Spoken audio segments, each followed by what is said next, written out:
Bismillahirrahmanirrahim. Review exercise 2. The first one question. 4 options are given against each statement and circle the correct option. Correct option बतानी है इन 4 values में से. The standard form of 5.2 10⁻6 is. इस 5.2 10⁻6 की standard form क्या होगी? तो 5.2 है हमारे पास, इसको हम सॉल्व करके देख लेते हैं. 5.2 है, 10⁻6 है. इसका मतलब ये है कि जो हमारा डेसिमल प्लेस करेगा वो 6 प्लेसेस तक ये राइट साइड को मूव करेगा. तो हम लगा लेते हैं. ये हमारा फर्स्ट पॉइंट, फर्स्ट वैल्यू आ गई. इधर से 1, ये हमारे पास 2 आ गई, ये हमारे पास 3 आ गई, ये हमारे पास 4 आ गई, ये हमारे पास 5 आ गई, ये हमारे पास 6 आ गई. 1 2 3 4 5 6. तो कितनी प्लेसेस तक हमारा डेसिमल मूव किया है? 6 प्लेसेस तक. वैल्यू बन गई 5 2 0 0 0 0 0. 5 zeros के साथ.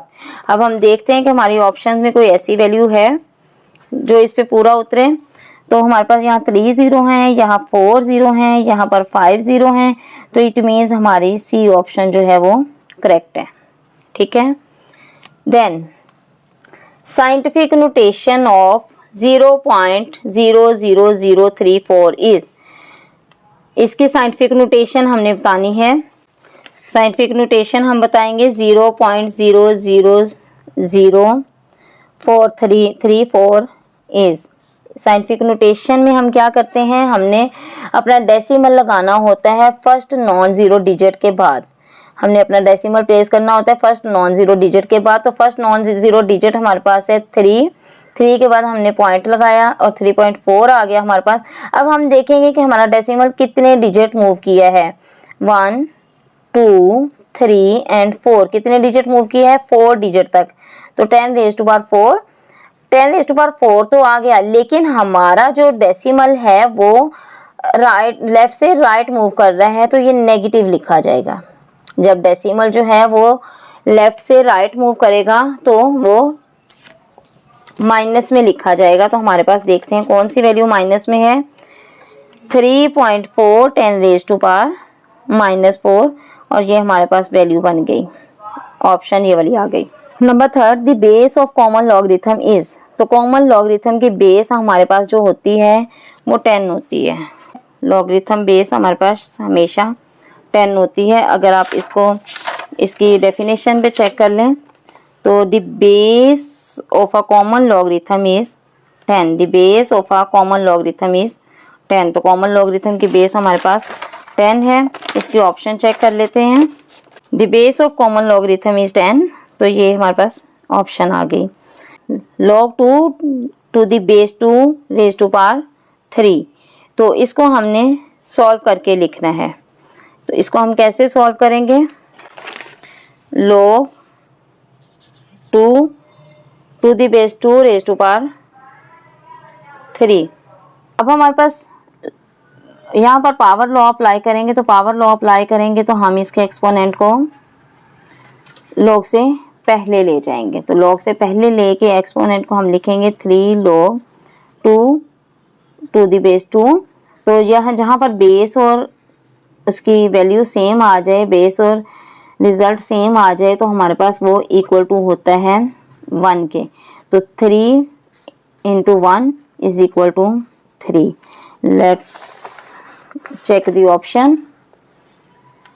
log 2 to the base 2 raise to power 3 हमारे पास आया है आंसर 3. तो ये वाली इसकी फॉर्म आ गई.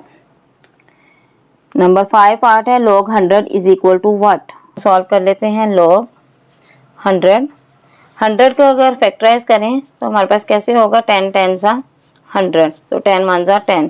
तो क्या आ गया हमारे पास? ये log 10 रेज़ टू पावर 2.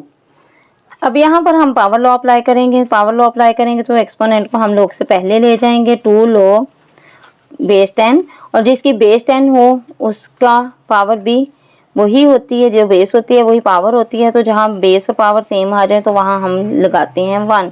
तो 2 1 2. तो हम देखते हैं हमारे पास कोई ऐसी ऑप्शन है जो इस वैल्यू पे पूरा उतरे. तो हम इसमें चेक कर लेते हैं। हमारे पास है log 100 is equal to 2, this is the value of log 100। Next है पार्ट हमारे पास, if log 2 is equal to 0.3010 then log 200 is, log 2 की वैल्यू गिवन है और log 200 की वैल्यू हमने फाइंड करनी है। log 2 इज इक्वल टू है हमारे पास 0.3010। अब log 200 हम फाइंड करेंगे तो 200 में हम सबसे पहले, हमारे पास दो चीज़ें होती हैं, करेक्टरिस्टिक और mantissa.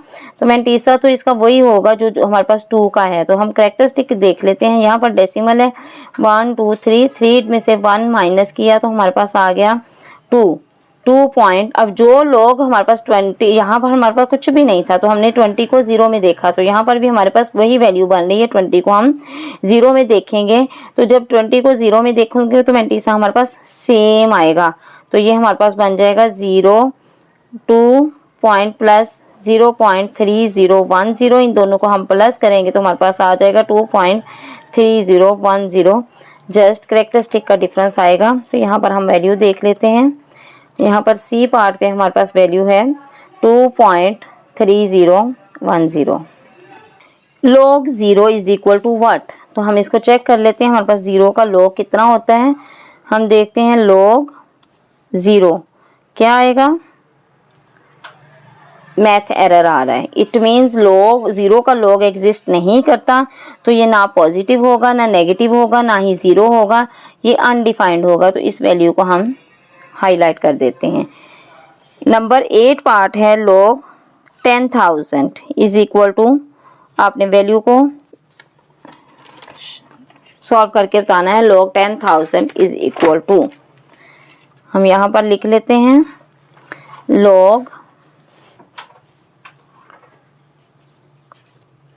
10,000 is equal to what.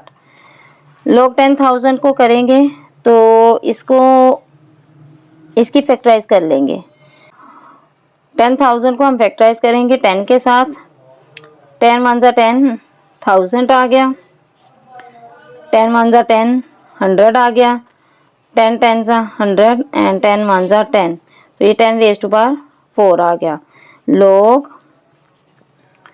10 raise to power 4, log 10 raise to power 4 power law apply करेंगे तो पावर लॉ में हम इस एक्सपोनेंट को log से पहले ले जाएंगे। 4 log 10, अब जिसकी बेस 10 आ जाए उसका एक्सपोनेंट भी 10 होता है। तो जब एक्सपोनेंट और बेस सेम हो तो हम लिख सकते हैं इसको 1, तो 4 1 जा 4, आंसर इसका 4। हम देखते हैं हमारे पास वैल्यू है 4 के अकॉर्डिंग। यहाँ पर उन्होंने पूछा था log 10,000 इज इक्वल टू 2 3 4 और 5, तो हमारे पास वैल्यू आई 4। नंबर 9 पार्ट है log 5 plus log 3 is equal to what. log 5 plus log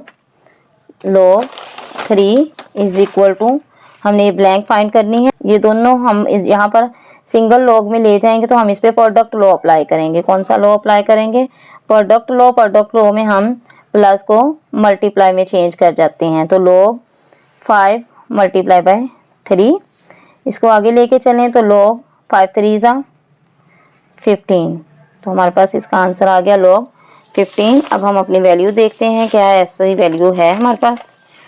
उन्होंने बोला था log 5 plus log 3 is equal to log 0 log 2 log 5/3 या log 15। तो हमने सॉल्व किया तो हमें पता चला log 15 इसका आंसर है।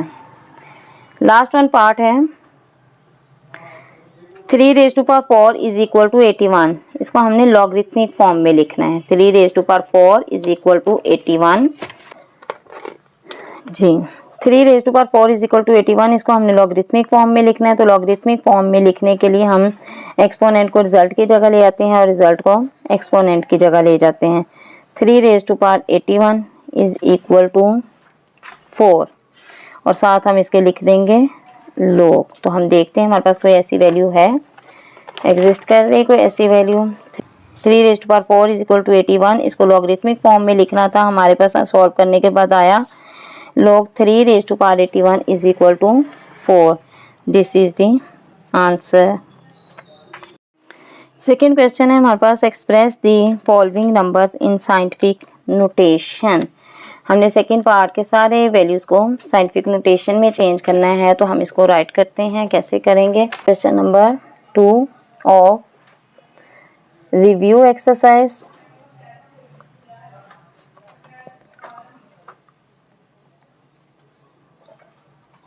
इसको हमने लिखना है इन साइंटिफिक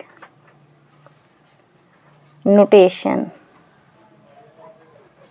नंबर 1 इज 0.000567। इसको हम सॉल्व करें तो हमें पता है कि हम साइंटिफिक नोटेशन में करने के लिए हमें जो अपना डेसिमल प्लेस करना होता है वो फर्स्ट नॉन ज़ीरो डिजिट के बाद करना होता है। फर्स्ट नॉन ज़ीरो डिजिट हमारे पास 5 है। 5 के बाद हमने डेसिमल प्लेस किया और साथ हमारे पास वैल्यूज़ आ गई। तो हमने देखना है कि हमारा जो डेसिमल है वो कितने पॉइंट तक मूव किया है। 1 2 3 4 4 पॉइंट तक मूव किया है, तो उसको हम लिख लेंगे 10⁻⁴। अब 4 यहाँ पर पॉजिटिव आएगा या नेगेटिव आएगा? ये नेगेटिव आएगा, क्योंकि हमारे पास पॉइंट मूव हो रहा है वो लेफ़्ट से राइट की तरफ हो रहा है। तो लेफ़्ट से राइट पॉइंट मूव हो रहा हो तो हमारे पास इंडेक्स जो है वो माइनस की फॉर्म में आता है। तो 5.67 is equal to 10⁻⁴। Second part of this question,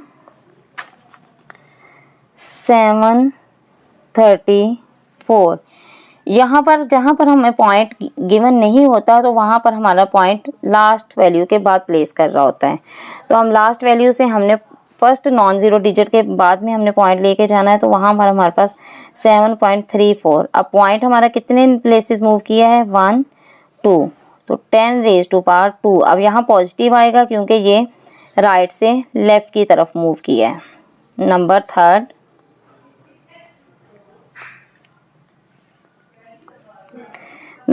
है जी 0.33 10⁻3। साइंटिफिक नोटेशन के लिए हमें पता है कि हमने हमारा जो पॉइंट है वो फर्स्ट नॉन ज़ीरो डिजिट के बाद आएगा। फर्स्ट नॉन ज़ीरो डिजिट हमारे पास ये है, तो हमारा पॉइंट यहाँ से यहाँ तक जाएगा। तो हम लिखते हैं 3.3। अब ये एक वैल्यू मूव की है तो हम लिख लेंगे इसको 10⁻⁴। लेफ़्ट से राइट की तरफ मूव किया है तो 10⁻⁻⁻1 आएगा, क्योंकि लेफ़्ट से राइट की तरफ आएगा तो ये नेगेटिव होगा। ठीक है, तो ऑलरेडी हमें एक वैल्यू गिवन है 10⁻3। अब ये दोनों बेसिस सेम हैं तो वैल्यूज़ इनकी प्लस हो जाएगी। बेसिस सेम है तो इनकी पावर प्लस हो जाएगी। 3.3 10⁻1 -1 + 3। अब 3.3 तो 3 में से 1 निकलेगा तो हमारे पास आ गया 10⁻²। This is the scientific notation of 0.33 10⁻3। बिस्मिल्लाहिर्रहमानिर्रहीम। Question number 3, express the following numbers in ordinary notation. Scientific notation हमें गिवन है, हमने इसको सिंपल करके लिखना है, ऑर्डिनरी नोटेशन में लिखना है। तो पहला वाला क्वेश्चन है 2.6 10⁻3। फर्स्ट पार्ट है 2.6 10⁻3। तो हमने इसको ऑर्डिनरी नोटेशन में लिखना है, मतलब हमने इसका डेसिमल जो है वो रिमूव करना है, इसकी साइंटिफिक नोटेशन जो है वो हमने ख़त्म करनी है। तो हमारे पास साइंटिफिक नोटेशन इसकी है 10⁻, हमारे पास इसकी साइंटिफिक नोटेशन है 10⁻3।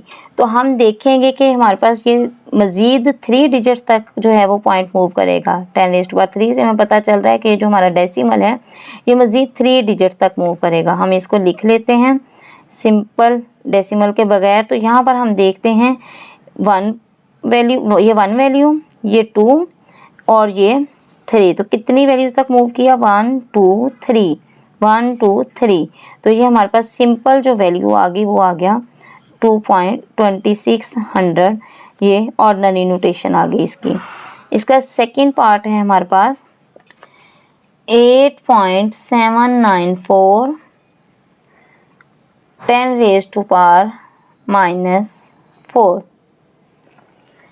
तो यहाँ पर भी हमने देखना है कि हमारा जो डेसिमल है वो कितने पॉइंट तक मूव करेगा। ये चीज़ हमें बता रही है कि वो लेफ़्ट साइड मूव करेगा और क्योंकि नेगेटिव है तो नेगेटिव जो है हमारा वो जो पॉइंट है ऑर्डिनरी नोटेशन में वो लेफ़्ट साइड मूव करता है। ऑर्डिनरी नोटेशन में हमारा पॉइंट जो है वो लेफ़्ट साइड मूव करता है। लेफ़्ट साइड हमने 4 डिजिट्स तक मूव करना है। सबसे पहले हम इस वैल्यू को लिख लेते हैं 8। 8 के बाद ये 1 हो गई, ये 2, ये 3, ये 4। तो हमारा पॉइंट यहाँ प्लेस करेगा 0.0008794। ये हमारे पास ऑर्डिनरी नोटेशन आ गई। थर्ड वैल्यू है 6 10⁻⁻6। -6 मीन्स कि हमारा जो पॉइंट है वो इस प्लेस से लेफ़्ट साइड 6 डिजिट्स तक मूव करेगा। तो हमारा ये पॉइंट यहाँ है, यहाँ से यहाँ मूव करेगा। 1 हो गया, ये 2 3 4 5 6, तो यहाँ तक मूव करेगा। 1 2 2 3 4 5 6, ये हमारे पास इसकी ऑर्डिनरी नोटेशन आ गई। इसको हम राइट करते हैं 0.000006। It is the answer. Question number 4 है हमारे पास, express each of the following in logarithmic form. इसको लॉगरिथमिक फॉर्म में लिखना है तो 3⁻7 is equal to 2187। 3⁻7 is equal to 2187। सबसे पहले हमारे पास लॉगरिथमिक फॉर्म होती क्या है वो हमने पीछे भी पढ़ा था, दोबारा बता देती हूँ आपको। लॉग के सामने वाली जो वैल्यू होती है हमारे पास वो होती है रिजल्ट, और जो इक्वल टू के उस साइड होती है वो होती है एक्सपोनेंट। तो इन वैल्यूज़ में हमने अगर एक्सपोनेंशियल फॉर्म में चेंज करना है तो x को y की जगह चेंज कर देना है और y को x की जगह, और इसी तरह लॉग में भी ये चेंज होगा कि हम y को x की जगह और x को y की जगह ले जाएंगे। मतलब रिज़ल्ट को एक्सपोनेंट की जगह और एक्सपोनेंट को रिज़ल्ट की जगह। अब हमें ये एक्सपोनेंशियल फॉर्म गिवन है। एक्सपोनेंशियल फॉर्म गिवन है तो मतलब ये हमारे पास एक्सपोनेंट है, ये हमारे पास एक्सपोनेंट है। हमें इसको लॉगरिथमिक फॉर्म में चेंज करना है तो जो इसकी एक्सपोनेंशियल फॉर्म है उसको हम इक्वल टू के दूसरी साइड ले जाएंगे। लॉग लगाएंगे साथ 32187 is equal to exponential form हमारी यहाँ आ जाएगी 7 is the answer. Second part है हमारे पास a⁻b is equal to c। तो जब हमारे पास ये एक्सपोनेंशियल फॉर्म हमें गिवन है, एक्सपोनेंशियल को हमने कन्वर्ट करना है लॉगरिथमिक में। लॉगरिथमिक में चेंज करेंगे तो हमारा जो रिज़ल्ट है वो एक्सपोनेंट की जगह और एक्सपोनेंट रिज़ल्ट की जगह। लॉग लगाएंगे ac is equal to b। This is the answer. Number third part is 12⁻² is equal to 144। तो यहाँ पर भी ये हमें एक्सपोनेंशियल फॉर्म में गिवन है और इसको हमने लॉग में चेंज करना है। तो लॉग में चेंज करने के लिए रिज़ल्ट को हम एक्सपोनेंट की जगह और एक्सपोनेंट को रिज़ल्ट की जगह ले जाएंगे। लॉग बेस 12, एक्सपोनेंट आ जाएगा इसका 144 is equal to 2। It is the logarithmic form of this value. Question number 5 है, express each of the following in exponential form. अब हमें लॉगरिथमिक फॉर्म गिवन है और हमने इसको एक्सपोनेंशियल फॉर्म में चेंज करना है। जैसे हमने पिछला क्वेश्चन किया उसके ऑल्टरनेट हो जाएगा ये क्वेश्चन। क्वेश्चन नंबर 5 का पहला पार्ट है G log a to the base 4 is equal to x। अब ये हमें लॉग फॉर्म गिवन है, लॉगरिथमिक फॉर्म गिवन है, तो हमें इसको एक्सपोनेंशियल में लेके जाना है।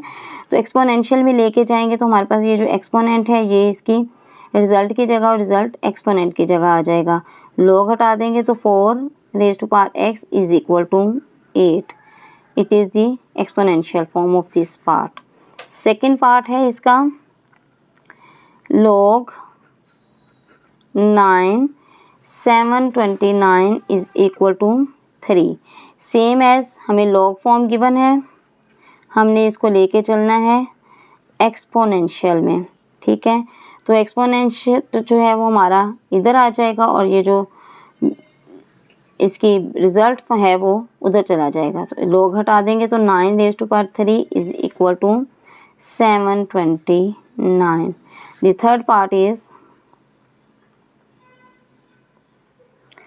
log 41024 is equal to 5। Logarithmic form हमें गिवन है, इसको हमने करना है एक्सपोनेंशियल में। तो एक्सपोनेंशियल में हम करेंगे तो लोग हम हटा देंगे और इस बेस के साथ हम इसकी एक्सपोनेंट वैल्यू ले आएंगे और इस रिज़ल्ट को हम एक्सपोनेंट के सामने ले जाएंगे 1024। This is the exponential form of this part. Question number 6, find value of x in the following. In values के हमने x की वैल्यू फाइंड करनी है। तो फर्स्ट वन पार्ट है हमारे पास क्वेश्चन नंबर 6 में, find value of x। The first one part है हमारे पास log x to the base 9 is equal to 0.5। तो सबसे पहला हमारा जो काम होगा इसको हम लेके चलेंगे एक्सपोनेंशियल फॉर्म में। एक्सपोनेंशियल फॉर्म में करेंगे तो हम log को हटा देंगे और एक्सपोनेंट को रिज़ल्ट की जगह और रिज़ल्ट को एक्सपोनेंट की जगह। ये हमारे पास आ जाएगा 9 raise to power 0.5 is equal to x। अब और लिख के इसको हम x इधर ले आते हैं 9 0.5 रेज़ टू पावर 0.5। इसका हम सबसे पहले पॉइंट रिमूव करते हैं। तो पॉइंट रिमूव करेंगे तो क्या आएगा, x इज इक्वल टू 9 5/10। 5/10 आया तो 5 1 ज़ा 5, 5 2 ज़ा 10।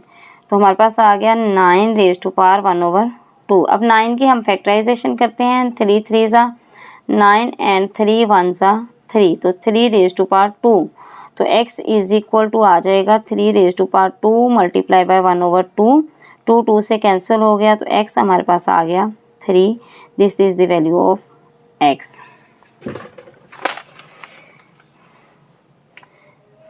सेकेंड पार्ट है हमारे पास 1/9 raise to power 3x is equal to 27। ये हमारे पास एक्सपोनेंशियल फॉर्म है तो इसको हम सॉल्व कर लेते हैं डायरेक्ट, क्योंकि अगर हमें लॉग फॉर्म गिवन होती तो सबसे पहले उसको हम एक्सपोनेंशियल में लेके आते हैं। अब एक्सपोनेंशियल गिवन है, इसमें से डायरेक्ट हम x की वैल्यू फाइंड करेंगे। 1/9 raise to power 3x is equal to 27। तो यहाँ पर हम इसका रेसिप्रोकल लेते हैं, हम इसको ख़त्म करते हैं तो हमारे पास आ जाएगा 9 रेज़ टू पावर -1, ये इसकी आ गई, और 3x ऑलरेडी एक्सपोनेंशियल फॉर्म इसकी गिवन है इज इक्वल टू 27। अब हमारे पास ये दोनों आपस में मल्टीप्लाई हो जाएंगी तो -3x is equal to 27।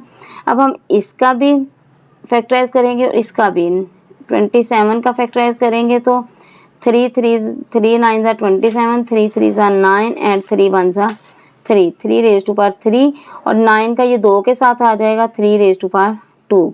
Bye putting the value of factorisation 3 raise to power 2 और multiply by -3x is equal to 3 raise to power 3।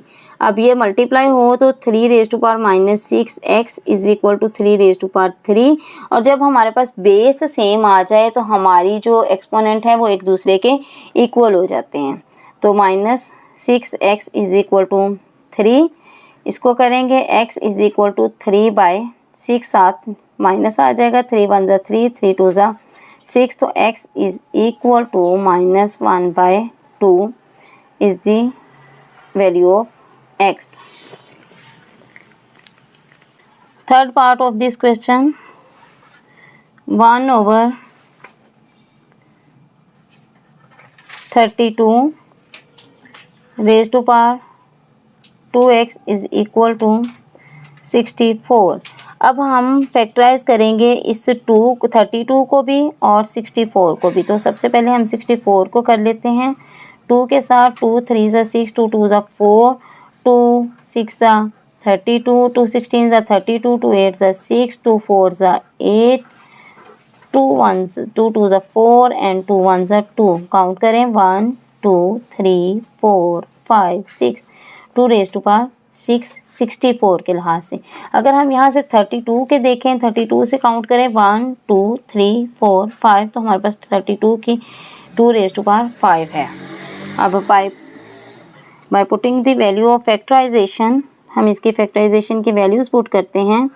1/2 raise to power 5 is equal, और ये इसके एक्सपोनेंट है 2x, और 64 की 2 रेज़ टू पावर 6। अब हम इसको रेसिप्रोकल लेते हैं, 2 को ऊपर ले जाते हैं, तो हमारे पास इसके एक्सपोनेंशियल जो है वो नेगेटिव हो जाएगी, और ऑलरेडी हमारे पास 2x तो है ही, is equal to 2 raise to power 6। अब ये आपस में मल्टीप्लाई हुए, माइनस 5 2 ज़ा 10x is equal to 2 raise to power 6। अब यहाँ हमारा बेसिस सेम हो गई हैं। बेसिस सेम हो जाए तो एक्सपोनेंट एक दूसरे के इक्वल आ जाते हैं। Minus 10x is equal to 6, तो x is equal to 6/10, negative साथ आएगा, एक टेबल पे कट होंगे तो 2 3 ज़ा 6, 2 5 ज़ा 10, तो हमारे पास आंसर आ जाएगा x इज इक्वल टू -3/5।